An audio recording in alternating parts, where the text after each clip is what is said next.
What up though, everybody? It is the middle-aged muscle man musician, or Professor Pump, or Donald Pump, whatever you want to call me. Like everyone says, but even more important to me, please hit the subscribe button.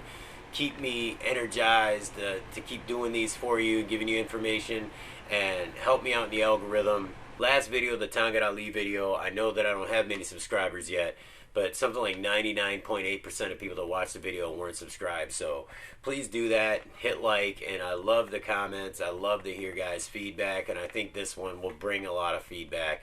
I want to give a special shout out to a guy named Avalanche that commented on the last Tonga Ali video. I appreciate everybody that watched the video, everybody that hit like, even the dislikes, and everybody specifically who left comments. But I just love the fact that he pointed out that he liked that it was a well put together video. I don't remember the wording he used, but that it was well organized, stuff like that. I really do put some time and energy and thought into doing these things, and I'll continue to do that. So today what we're talking about, well, first and foremost, I'm going to link you to the Tonga Ali video here. I know that's a topic a lot of people are searching for.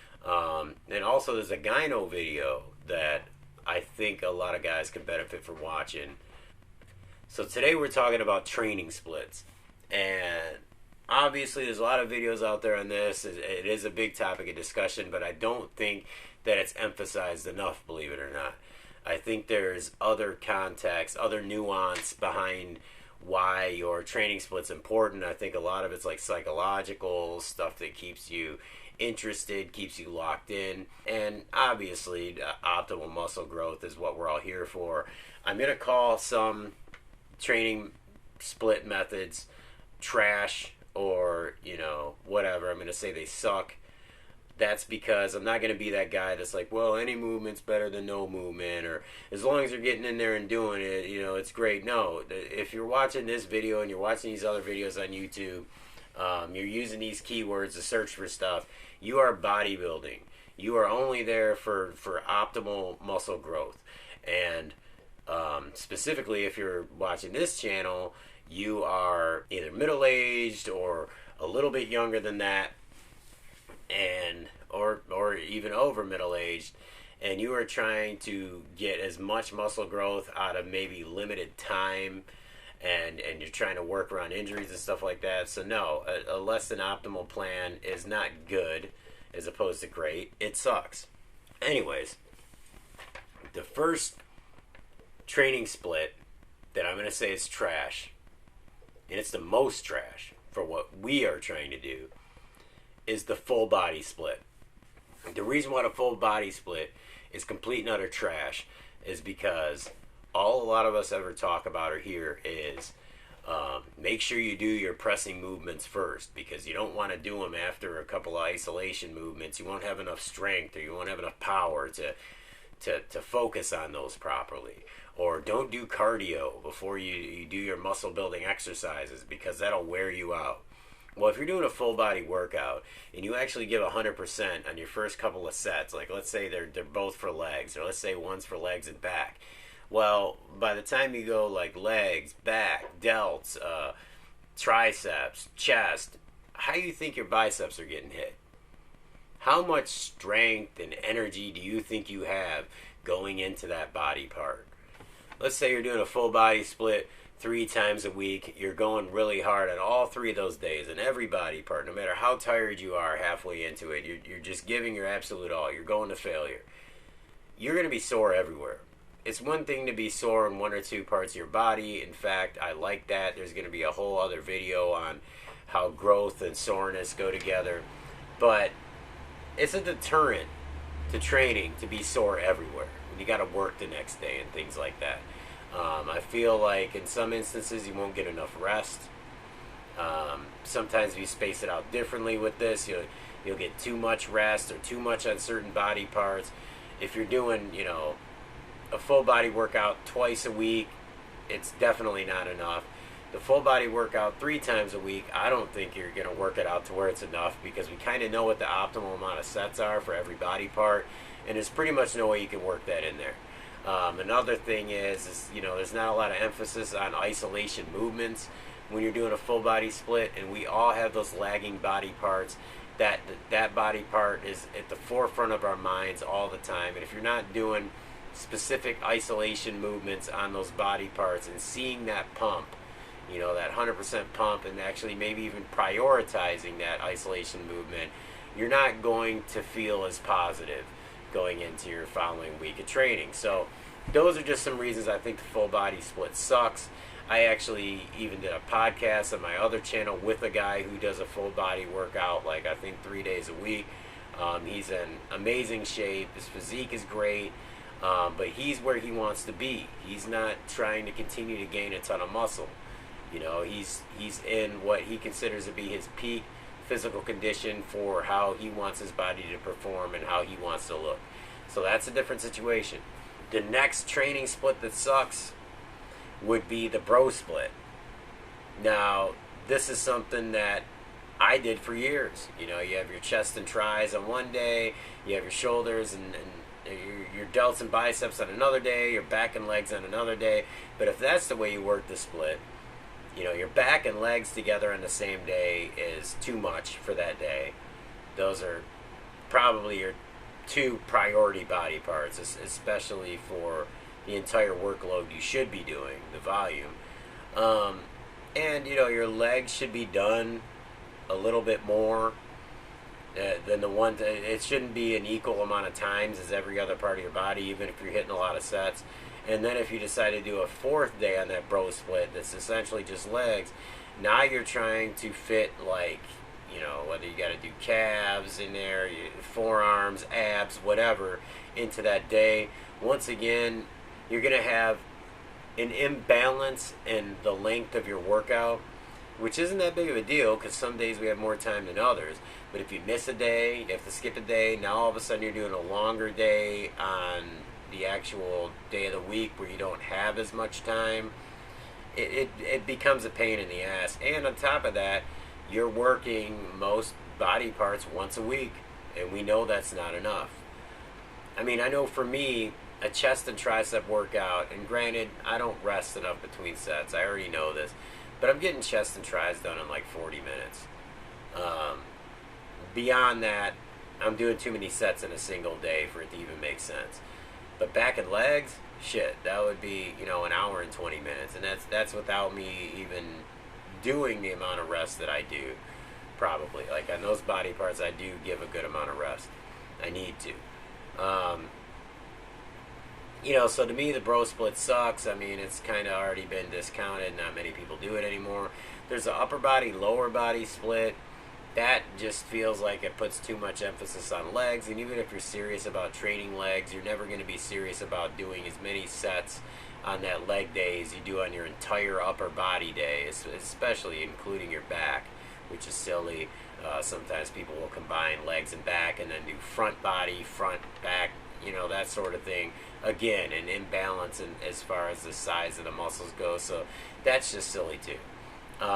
Push-pull legs. Push-pull legs was the closest to the best split that I'd ever found that was suggested to me. And push-pull legs is scientifically, I believe, the best type of training split you can do. A lot of guys I really respect do it. Obviously, most pro bodybuilders do it. I particularly had problems with push-pull legs. I have ADHD and I have OCD. I think a lot of guys who bodybuild have one or both of those things. It makes sense when you really pay attention in a sport and really think about it. Push-pull legs got too repetitive, too redundant to me. You know, it was same thing again and again. Push-pull, legs, rest. Push-pull, legs, rest. I needed to change it up a little bit, to spice it up, to keep my interest. I don't always like to know what I'm doing on a given day necessarily. You know, I make my workout plan, say, on the last day of a given week, and I put it together, you know, 7 days in advance, 8 days in advance, and, you know, I may forget what's on that fourth day exactly, but we'll get to that in a few. On top of that, I don't consider delts to be a push muscle. That's because I mean, literally the movement. Like, let's say you're doing a cable raise, you're pulling. And I know this is obvious, but the reason I bring this up is because I mentioned it before. I have serious shoulder injuries. That's something I think a lot of you guys deal with. And I need to split up the workload on my delts between different days. And I put a lot of emphasis on the posterior delts and on my upper back because I have a scoliosis issue. So I need to kind of incorporate that specifically into back day, which is a pull day. I need to split up the workload. I need to do more pressing movements, kind of compound movements on some days. So it just didn't work for me to split those up that way. I needed to incorporate them on more days, which means more rest, which means I'm not getting the right amount of work out of that. Also, once again, an imbalance of the length of the workout. With push-pull legs, I mean, I'm not sure how you guys are working it out, but I feel like you're not going to be able to get kind of the same amount of time out of each workout. And I understand you can work more cardio into this day or that day, but I just don't dig it. I also didn't like doing push-pull legs because of my pull day, my back day, I'm doing a lot of deadlifts. Obviously, you're stimulating a lot of your legs when you do deadlifts, and you definitely want that secondary muscle engagement, but you're going hard on legs next day. So it's kind of like you don't have the proper amount of rest. I'd like to have the opportunity to spread that out a little bit more, but then you're doing like a pull, push, leg thing, and it just starts getting confusing when you deviate from it, unless you create your own way that fits you better, and that's what I'm going to get to. It did get me to the 8-day work week as far as training goes, and I thought, okay, I like the frequency because, like I mentioned, I don't like the full body workout. One of the main reasons I particularly don't like the full body workout is because I don't feel like I'm training enough days. Same thing with the bro split, upper body, lower body, a lot of these things. I don't like too many days off. I felt like with push-pull legs, like having 6 out of 8 days was ideal. But then I started thinking, well, I can split it up a certain way, and I can kind of deviate from the push-pull legs model. And what I came up with is the most important thing to us is the volume. I mean, obviously, there's the intensity and the quality, but the volume.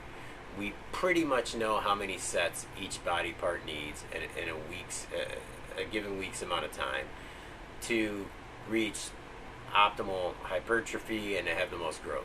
So basically, I took the amount of sets, and I'm going to show some of this on the screen, how I scribbled it down on paper. It may be out of order with what I'm saying, but hopefully you get the visual, and if you want to try this, I'd love to hear that you tried it, and I want to hear your results. Chances are you've probably tried something like this before already.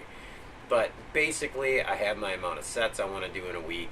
Mine may look weird because I have a lot of forearms, but that's because I have genetically weak forearms. I have long arms, so it looks terrible even when they're normal sized. I actually work my abs, whereas some guys really don't have to. And I do very small amount of calves because I'm a toe walker. I don't have to do a damn thing. I just think about my calves and they grow. So, the amount of sets I have on this in a particular split may look kind of off to some people. That's because I was emphasizing particular things on a given week, and that's what I was using for inspiration for this, just trying to remember something off my head. But basically, in a week's time, I do 146 sets. If you see that over there, it averages out to almost 25 sets a day over the 6 days. But what I do is I lay out the amount of body parts, and in this instance, it's 17 body parts, almost 3 a day. But of course, a couple of those aren't a whole body part. And what I mean by that is a training session. So I got to do 24 sets on my legs. I can do 8 really good sets and get, complete failure essentially on the entire workout. I can go that intense.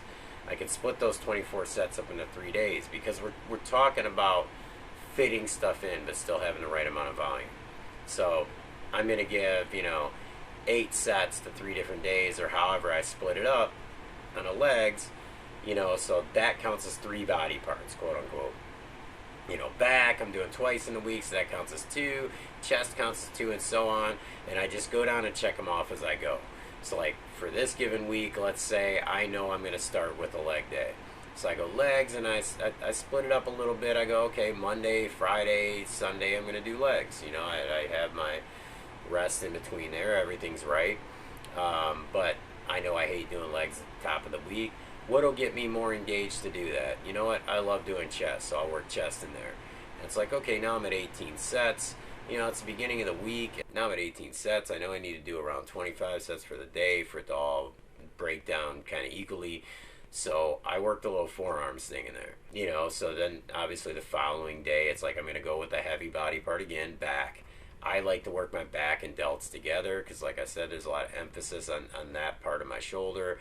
And I got a little bit more time that day. Let's do just 6 sets on the abs. Let's do half of an ab day. And so on. Like on Wednesday, there's nothing wrong with doing biceps and triceps together. In fact, a lot of guys do an arm day. There's nothing wrong with doing legs and chest in the same day. Absolutely not at all. Back and chest, well, I love the push and pull of the back and chest. That's more of an equal day. Normally I'd have more sets on my back on the other day at least, but that's a whole different conversation. So what ends up happening with this, I can spread out compound movements a little bit better. You get a slightly higher frequency than any other split except for push-pull legs. You're working out 75% of days, which for me, that's perfect. You can focus slightly more on your smaller muscle groups, do a little more isolation. Most importantly, you're doing more creative splits. That's what keeps you engaged. That's what keeps you wanting to go. Like I said before, you may even surprise yourself, like, oh, damn, that's right, I get to do delts today. Shit, I planned that days ago. You can get more creative with off days, like, hey, this week, man, I'm going to take, these 2 days off in a row because I have this going on, or whatever the case may be. I believe in a certain form of muscle confusion. That's a different video where I'm going to include Sean now, what he had to say about it. There's some nuance to that. I understand that a lot of the science says that there's no such thing, but again, there's a different context to what I'm talking about there. It's not necessarily something that can be monitored in a study. I get more leg sessions this way. It doesn't necessarily mean more sets, but I can go super hard on, 3 different days on my legs. I like to have the opportunity to do back and chest together. I also like the fact that it's an 8-day week, quote unquote, meaning, it's very easy to remember, like, oh, damn, I missed this muscle group that day. I need to fit it in. When do I need to fit it in by? Well, day 1 this week was Monday, so the last day is Monday. So maybe I'll go into my day off and do that, but you don't have to put much thought into it. You're going Monday to Monday. And what I came to notice is that if you split it up this way, most people are going to have around the same amount of muscle groups. Where I've got 17 here, and yours might be more like, look, man, I'm doing chest 3 times a week right now because I'm dealing with this gyno thing, and I watched Donald Pump's video there, and I liked what he had to say about possibly doing them 3 times a week, or maybe you're doing your delts 3 times a week because you're splitting it up like I do because you have an injury, and you can't go with a lot of volume in one day because it'll defeat the purpose. It'll actually injure you. Also, it makes it very easy to keep your workouts all around the same length. So that way, like, your cardio is broken up pretty evenly. Who knows, maybe in that particular week, it's just your body just isn't feeling the rhythm of the push-pull legs and you need to get a little more personalized. This is just my opinion. This is what's worked for me. When I first started with any sort of weight training, I was only, I believe, 11 years old. My grandfather was a pro for a short time. He worked out with some of the people. He had photos with some of the people that we idolize.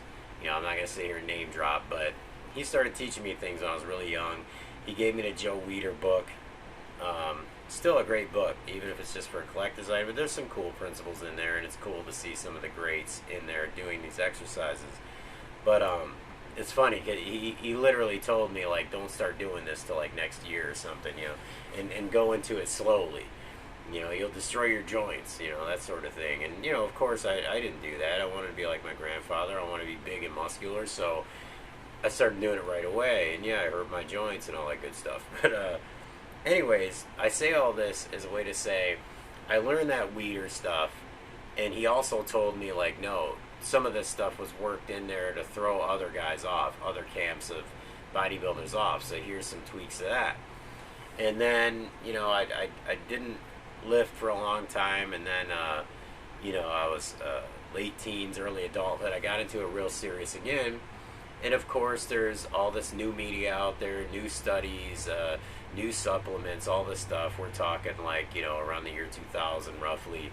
And so a lot of the old stuff was thrown out the window. You know how people do. We overcompensate. We say that was super wrong, so this is super right. I'll go in the opposite direction. And there's all these kind of fad type things, whether it was diet or training. You know, and the splits, that the suggested splits really changed up, like in your magazines, like your Muscle and Fitness and stuff like that. And then the 2010s, I returned to it again, and all that stuff from 2000 was out the window. Now we're able to tabulate more science, and there's all these extra studies, and there's obviously just more time and more experimentation is taught us more. So there was that. And now we're finally at a place where information flows as quickly as it possibly, even more quickly than our minds can compute. You know, and a lot of this stuff has been, like I say about the channel, I'm basically trying to do a lot of that work where I'm pulling the proper stuff out of it, and you know, I'm doing a lot of it based on experimentation. But the whole point is that I've done all of it. Now, your body, you genetically, whatever it is, whatever you got to do to keep your mind engaged, maybe it's different from what I do, but this is just my experience, and I've tried all that stuff. I've tried every training split. I've tried the almost like fad movements. I've tried, you know, the P90X stuff was really in effect in like the 2010s. You know, there was a whole Dorian Yates type of training, you know, that was based on Mike Mensner, like, I believe in the late 90s. These things are all very different from each other, but during their time, they were the only way. They were the gospel. We know those things to not be true. There's never a perfect way, but I feel like I've found the optimal way for the reasons that I say in this. And maybe your reasons are similar. But you guys, let me know what you think. Maybe you've done a split like this. Let me know how it worked out. I'd love to see some guys try this if they never have before and tell me how it feels. If you are happy with a full body workout, let me know. If you had a horrible experience with a certain kind of split, I'd love to hear that too. Or just reminisce about, like, you know, the bro splits or whatever it was, you know, hanging out after your workout and paying $8 for that giant, you know, protein shake or that Metrex shake, you know, because you needed to get that post-workout fucking liquid meal in your system. I'd love to hear about that stuff. Hopefully this has been at least thought-provoking, but leave me a comment. Let's network, let's talk to one another, let's continue to grow. And on that note, I say peace.